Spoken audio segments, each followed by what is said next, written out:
Hello, and welcome to the Guilbault Girls Show, where you will have the opportunity to hear from mothers, fathers, siblings, and individuals themselves about their journey of living with a disability. I know, it's called Guilbault Girls, but we have a bonus for you as we get the Guilbault boys to interview some of the dads and siblings and get their perspectives too. We'll also have special guests from time to time to share the many resources that are available to those living with a disability and their families. So get ready to laugh, smile, cry, maybe even get a little angry when you hear some of these stories of their day-to-day struggles. But let's not forget their many triumphs. As they say, it takes a village. And if it weren't for our village, we wouldn't be where we are today. So join us. Hello, and welcome back to another episode of the Guilbault Girls Show. I'm your host, Karen Guilbault, and today's guests are Jared Allen and Colin Miller of Edward Jones Financial in Havre de Grace, Maryland. So a little backstory. So I became an independent insurance broker focusing on the Medicare space and recently expanded to the Affordable Care Act, ACA.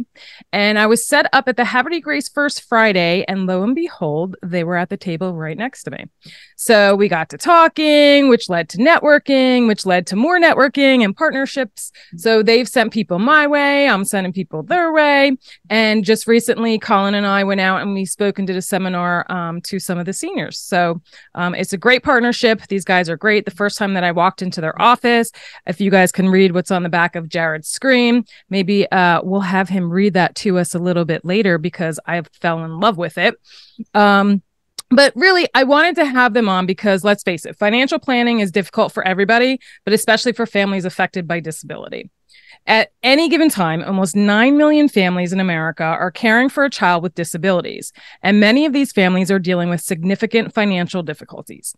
I was recently looking at an article that stated that the average cost of autism is $60,000 a year through childhood, and adult services are expected to exceed $461 billion by 2025. Meanwhile, according to the U.S. Centers for Disease Control and Prevention, the CDC research, the average lifetime cost for an individual with cerebral palsy, which is what Faith has, can top $1.5 million once adjusted for inflation. So I thought there was no better time to close out 2023 with an interview regarding financial planning. So with that, thank you guys both once again for being on the show. I'm just excited to have you. And how about Jared? Let's start with you. Can you share a little bit about yourself, what led you to wanting to get into the field of financial planning, and a little bit about the mission of Edward Jones? And you can even read what's on the wall too, if you want. Sounds good. So I was blessed to have my start with Edward Jones. I will say going back to 2010. Okay. I met another local financial advisor who was the president of the Rotary Club here in Havre de Grace. And the Rotary Club actually gave me a scholarship to go to college. Oh, wow. And at the time, I thought that I wanted to be an accountant. So I signed up, was looking for a school that was strong in accounting. But then after meeting the other advisor, then I was shown what a future in finance would look like, and I added on a second major. From there, we stayed in contact. I did an internship in Havre de Grace in 2013, and then I started with our home office in 2014 until I moved back here in October of 2014 to get the second Havre de Grace office going. Wow, that's so awesome. It's been a huge passion of mine to be able to meet the needs of the community, be able to help translate all of this financial info into a language that they can understand. Mm-hmm. And you mentioned the words on the wall here. With our business coach, we focused on trying to come up with wording to explain our mission. And what we came up with was this. It's something that we want our clients to see that they can actually hold us accountable to. So we say our business is built on relationships, not transactions. While serving our clients nationwide, we strive to improve our community where we live, work, and worship. We provide industry-leading service to our clients through the review and implementation of cash flow, risk management, investment, and insurance strategies. Consistent, ongoing communication and active participation with our clients is the key to our mutual success. I love that. Love it. And Colin, going over to you, can you share a little bit about yourself? Yes, so I grew up in Bel Air, Maryland, and went to Simon Wright High School, not too far from Havre de Grace. I went to Providence College in Rhode Island and graduated from there in 2018. after college, I had the opportunity to live out my childhood dream as a professional soccer player and live that out for the past 4 years at the USL Championship level, which is right below the MLS. 2 years with Loudoun United, 2 years with the Rio Grande Valley Toros, and then joined Edward Jones back in February. So I, again, grew up in the area, not too far from Havre de Grace, and I also knew a previous advisor named Rory White. He was really instrumental in kind of bringing me to Jones and introduced me to Jared. And so, yeah, just really excited about this new journey, new pursuit. But yeah, a little bit of background on me and how I got here. Awesome. Well, thank you guys. So promoting financial and physical wellness. Planning for your future is about so much more than your finances. Building a stable financial roadmap is also about your and your family's physical and emotional well-being, as navigating times of financial uncertainty can be stressful. So, whoever wants to start first, whoever wants to finish, you can flip-flop, add on, however you guys want to do this. But what is the most importance of thing? What is the importance of working with a financial advisor? So I'll kick things off then. Okay. I like to think of ourselves as the financial physician. So there are a lot of times that we go to our doctor when there's something wrong. And the doctor gives us a prescription to go ahead and solve that issue. And that's kind of transactional. We like to look at it in more of a relational aspect for finance, though. How do we create a relationship that gets you from where you are today to where you want to be? How do we be preventative so that we don't have those big lifetime incidents? How do we go ahead and start off healthy and continue that healthy financial life rather than having that big episode down the road?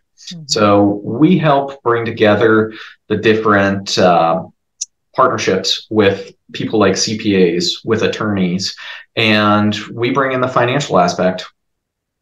We're the quarterback. We bring them all together, figure out what's wrong, get them to where they want to go. Colin, I know you use the word partnership a lot of the time, and you talk about a team, and I know that has a lot to do with your soccer experience. Yeah, that's exactly right. I think being in the team atmosphere, kind of being in that professional realm, we love to leverage other professionals that people have in their network to provide full service financial planning. And I think trying to be proactive rather than reactive in the management style, I think we try and work with people and really fulfill what maybe goals they have. It's not about us, it's about them, and putting the client first for a long-term investment horizon perspective. So it really is a partnership, working in that team environment to help people reach their goals. Mm-hmm. So going along with that doctor analogy, then if you think about health, we hear advice all the time, and it's pretty straightforward. Eat your veggies, exercise, promotes good health. In finance, we hear all kinds of opposing advice, and we get it from all kinds of different resources. We're here to go ahead and prescribe the right advice tailored to the individuals that we're meeting with. Mm-hmm. Kind of like my insurance business. It's all about the person and your needs. So, yeah. What do financial advisors, well, we kind of covers do, because some may not even know what to expect, or, what the extent is that your role is, or even what type of investments are even out there. Especially people that have kids with disabilities. Like, honestly, like sometimes that's the farthest from our minds, because we're so focused in the now of, oh my gosh, we're already getting behind. They need this, X, Y, and Z. And then you get to that point where you're like, oh my gosh, you need help. You need to get out of this step, because you need to start looking for that, towards that future. And also with us, we have so many moving parts and different aspects and acronyms and everything in the disability world, and the advocating that we have to do on so many levels. It's nice to be able to come to you guys and be like, all right, look, help us out, but also to explain us to in a way that we understand it too. Just like I can talk to people about, disabilities and they're like, okay, I don't know what you're talking about. So it's kind of trying to open that up. So can you, did that make sense? Yep. I think we can answer that. Okay, good. So it all starts off with an initial conversation. So what people should expect is they shouldn't feel intimidated. They shouldn't be afraid. everyone is at a different stage in life, but there's no time to start like the present. Time value of money says that $1 today is worth more than $1 down the road. So we need to make sure that people have dollars down the road as well. So we have an initial meeting. It's basically just like an interview. We sit down, we ask them to bring a certain set of documents so that we can have an understanding of their financial picture. And from there, we say, this is where you are today. Tell us a little bit about where you want to be. And here are the steps then to go ahead and get to that.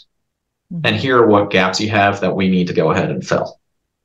And then, like our wall says, it's a relationship. It's not a transaction. It's an ongoing conversation because we know that the market constantly changes, just like people's lives. Yeah, absolutely. Anything you want to add, Colin?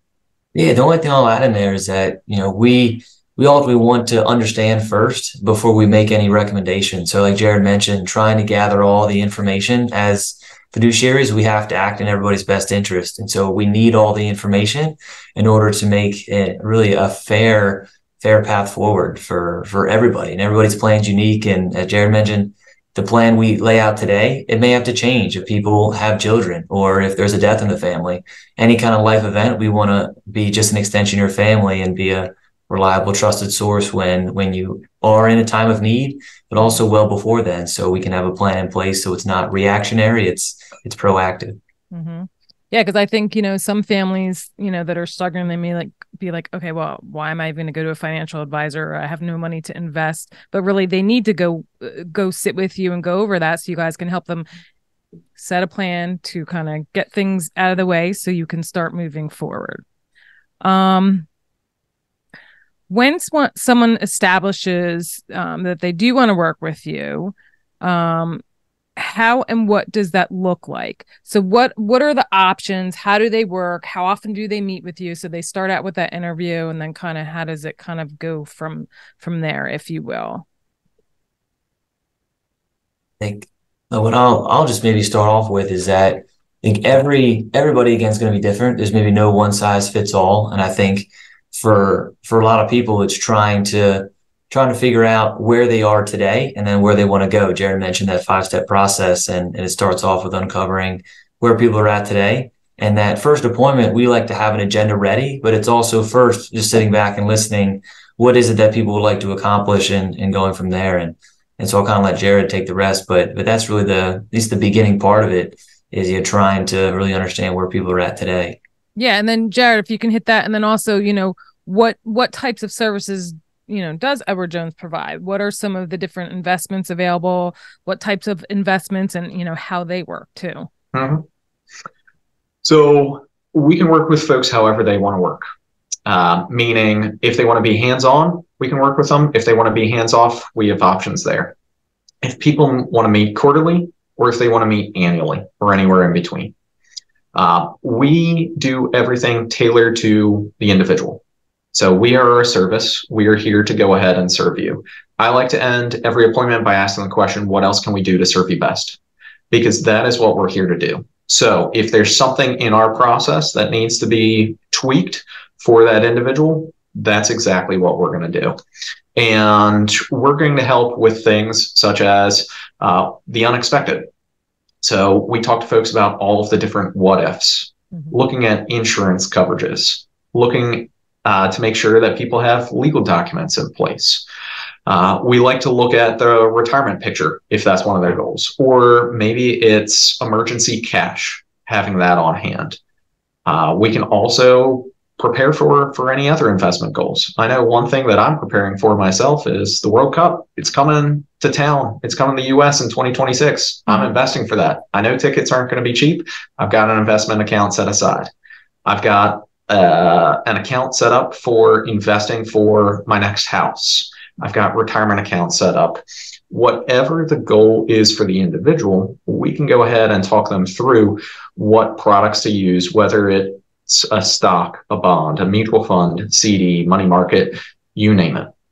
The nice thing as a broker that we can go out and find the products that are right for our clients, rather than working for someone that's captive and only being told what we can sell. Yep. That's why I do that for insurance too. I'm pointing with like 9 different carriers. It's so important. It really, really is. It is. And to put things in perspective for the scale of Edward Jones has over 19,000 advisors. And we have relationships with over 300 different product companies, whether it's insurance, whether it's mutual funds, ETFs, you name it, over 300 different relationships. Mm-hmm. That's awesome. What would be your best laid out plan to help a family who has a child with a disability and is in debt? If you, I don't know, even if you want to kind of go through a little example, or I don't know. So I'll go ahead and kick that off then. Let's look at what today is. Let's take a look at what the debts are. Is there a way that we can go ahead and save? I always like to say, how can you live the same life at a cheaper cost? That's doing things like shopping through your TV, your internet, your insurances. Can you live the same costs or the same lifestyle just at a cheaper cost? Any of that extra money that you can go ahead and save, then that's all money that you can go ahead and put towards the debts. When you look at the debts, then what are the interest rates on those? Is there a way that we can go ahead and get those reduced? The other thing is, how do we pay it off most efficiently? If we have a high interest rate debt, it's something that we should look at and consider. Do we pay that off first, or do we look at paying off a different debt? And the overall effects on the cash flow that it has. So how do we cut what we're paying, whether that's an interest or additional expenses, and where do we go ahead and go with the cash flow? Then from there, it's covering all of the what ifs. Unfortunately, we don't know what's going to happen tomorrow. Mm-hmm. So especially with folks that have someone with disabilities that they're looking after, what's the plan for care afterwards? Do we have that in place? Do we have legal documents to ensure that there is care afterwards? Do we have the right vehicle set up to where money can pass on and not potentially affect those various benefits? Mm-hmm. Everyone's different, and we need to make sure that we're working towards that specific individual solution. And there are great partners, such as attorneys that we can work with and CPAs, to make sure that one hand doesn't necessarily affect the other in terms of the taxes or the benefits, things of that sort, to make sure that it is truly the best for the individual and the family with someone. Mm-hmm. Yeah, that's important. So do you guys have partnerships with specific CPAs and attorneys that you generally work with all the time, or send people to? So I won't say that they are official partnerships, mm-hmm. Because we can't necessarily by regulation have a documented specific partnership. Right. But we do have a number of attorneys, folks for insurance, CPAs, tax preparers that we have worked with, that we would recommend, that we would put our names behind, and that have done quality work for ourselves and for our clients. Right. All about networking. I mean, we certainly want to be a resource for people, and as much as we understand we can't be a one-stop shop, we would love for people to come to us, and then we kind of, as we started at the beginning, we want to be in somebody's professional team that they can trust and know that we're going to do good work, but we don't have the ego to say, we want to do everything. We understand that we'll hit a threshold, and then we want to find someone else in our network that's going to be able to help you and give you the level of service you need. Yeah, absolutely. Absolutely. How do you communicate with your clients, and how, well, you kind of said how often. I know when I was in your office too, Colin, you were kind of taking me through your portfolio of the different things on how closely you work with people, really depending upon them. There was like different levels, if you will. Yeah. So I think that day we were going through, really just for everybody, it's going to look a little bit different. I think Jared and I would prefer to meet with people in person, especially trying to build a relationship, but we have the capacity to meet in person, over the phone, over Zoom, if it is the first appointment, second appointment. And we at least want to try and make sure we're meeting with people at least semi-annually, if not maybe quarterly, depending on what their needs are. Again, everybody's going to be different. And I think as Jared mentioned, in every appointment, it's going to look a little bit different, whether it's a review or it's an initial appointment, but really kind of going through that discovery process relatively regularly, asking a lot of those what if questions, but even asking, is there anything else that we don't already know? You know, a lot of people are living very complicated lives, and so there's a lot of elements to it. So it's kind of peeling back the onion layer by layer, eventually kind of getting to the core. Do you track all your investment performance? So thankfully, our system does that, and we don't have to calculate all of that by hand. But our system will go ahead and show us all the performance by every individual investment. It'll show us by the portfolio as a whole. It'll show us by financial goal how each one of those investments are going. And we want to look at that in a few different ways. We want to compare it to a relative benchmark. A lot of people like to look at the Dow that's on the TV. That's a big number. And people might compare their portfolio against the Dow. Well, that's 30 individual stocks. Compared to their portfolio might have stocks, it also might have bonds. So the Dow might not be a good point of judgment for that overall portfolio. So we want to compare it versus its relative benchmark and against other products, other weightings of stocks and bonds and things of that sort. And then the other thing we want to do is we also want to look at the tax efficiencies for it. So is there a difference in performance, and is there a change that we can do in terms of tax efficiencies? Because a 10% return might be very different depending on the type of account and the tax structure that it's set up in. Mm-hmm. So how are we arranging all of these to make sure that it's the most efficient inside of those different structures? So that's where we work with the different partnerships, make sure that everyone's on the same page with their CPA, make sure that we're accomplishing all of that. And then again, it's a relationship. It's not a transaction. So this isn't setting it up, letting it sit and forget it. It's a matter of constantly reviewing it. Mm-hmm. And if something crazy happens in the meantime, we're going to be reaching out in addition to those regular appointments. Mm-hmm. The biggest question many have is, how are you paid? And I get this too. And of course, I got to do the plug thing for my insurance. But same thing. I get so many people be like, okay, well, how do you get paid? Or I got to make sure I have enough money for you. And I'm like, no, I'm as an insurance broker, I'm like, I come in and I educate you. My job is to educate you. And then if you go ahead and enroll in a plan, it doesn't matter which carrier you choose. I get paid the same commission across the board, but from said carrier. So I always tell them my services are free, and I kind of tell them about that. So how are you guys paid, especially for those families that might be afraid to reach out to a financial advisor, thinking, all right, I'm already in debt due to medical bills and therapies and this and that. And now I'm going to go in there and then they're going to give me advice and stuff. And then how am I going to pay them? And these are legit things that probably go through one's mind. So can you kind of go over that?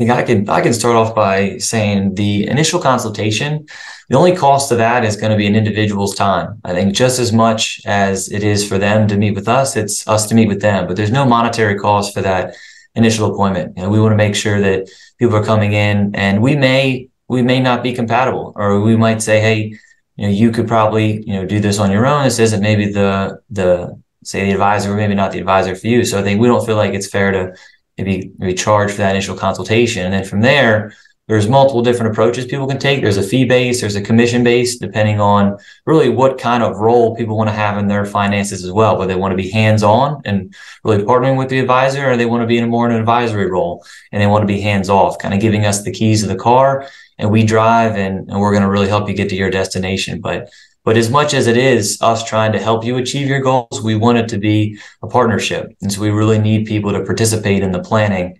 And I'm sure Jared can fill in some stuff I left out, but generally to really get started, there's no cost for the initial consultation. It's really just someone's time. As much as is our time, it's their time as well to take the first appointment serious. And hopefully that's going to be the beginning of something great.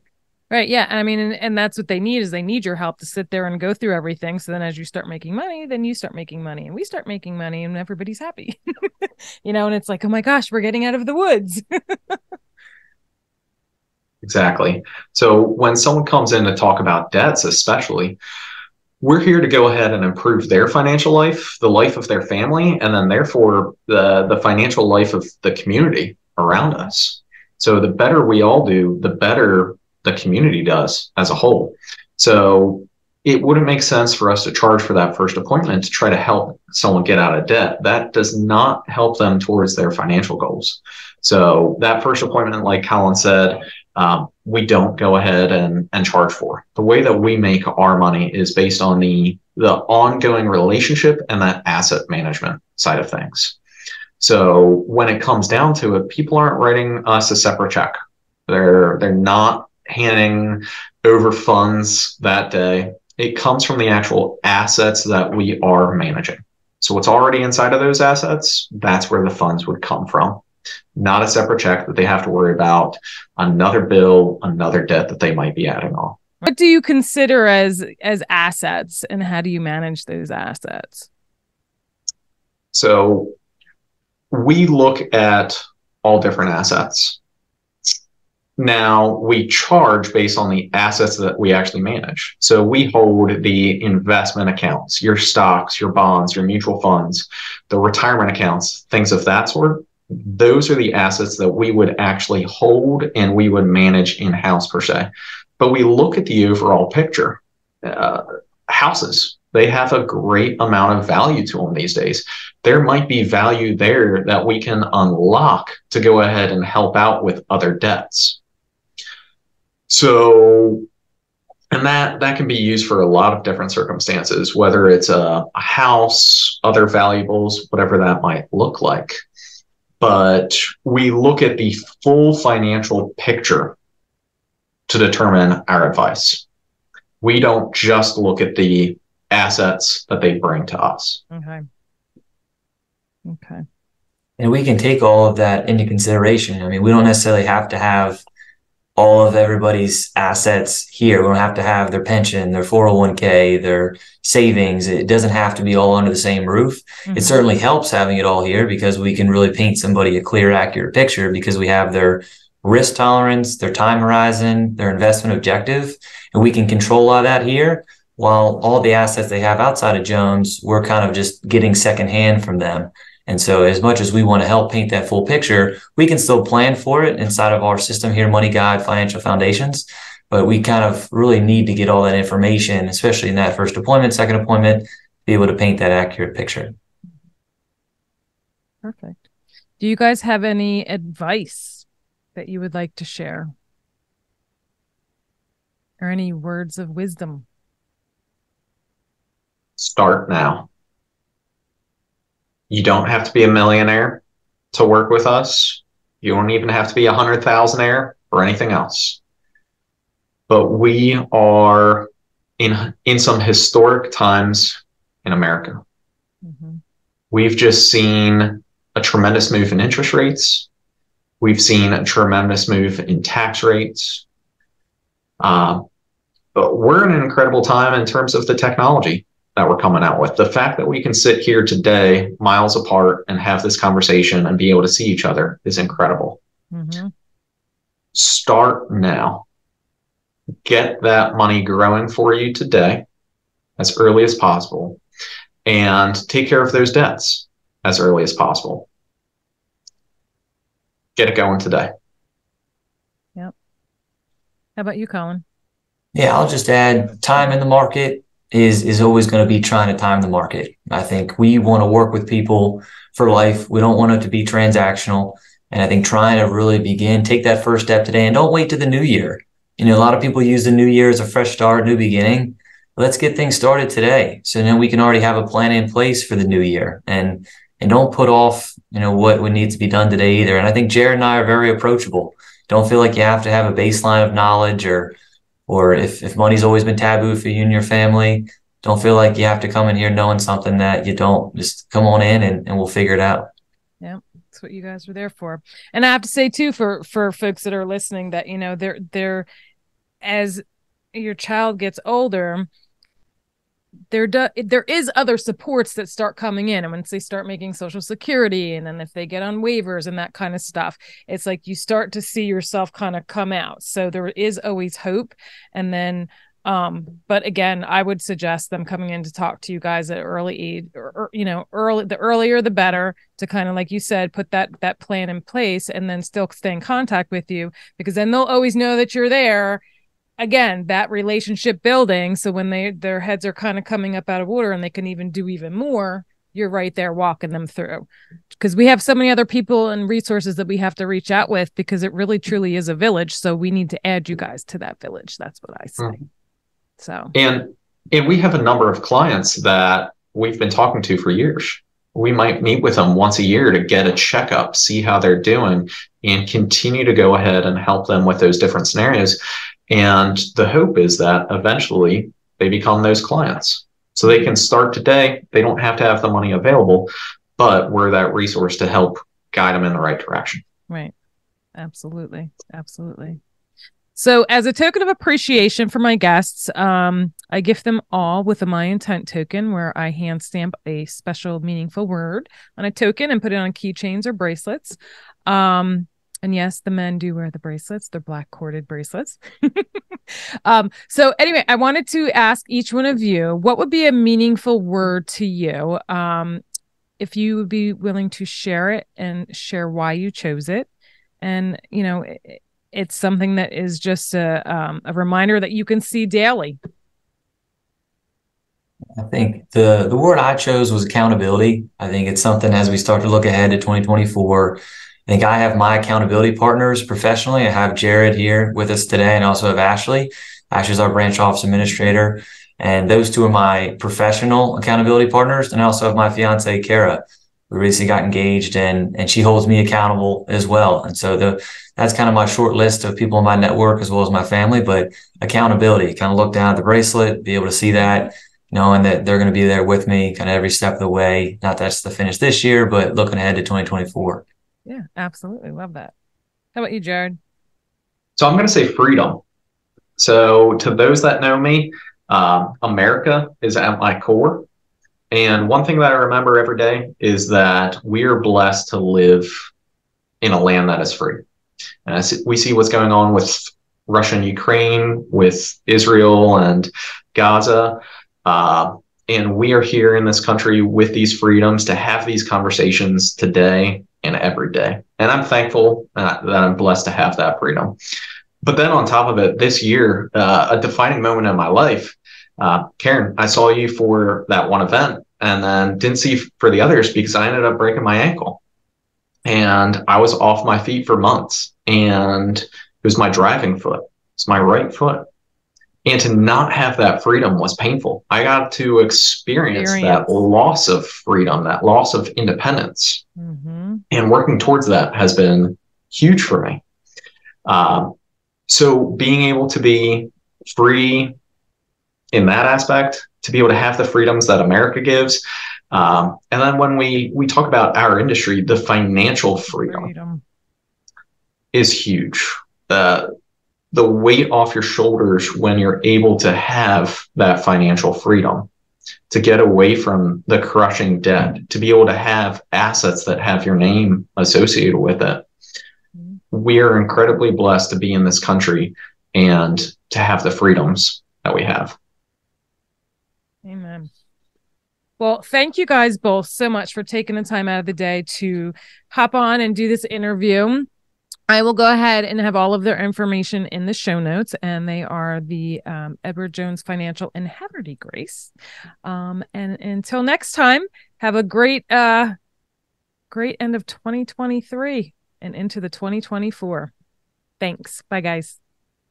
See ya. See ya. Thank you for joining us as we spread awareness through our personal stories and the many resources shared.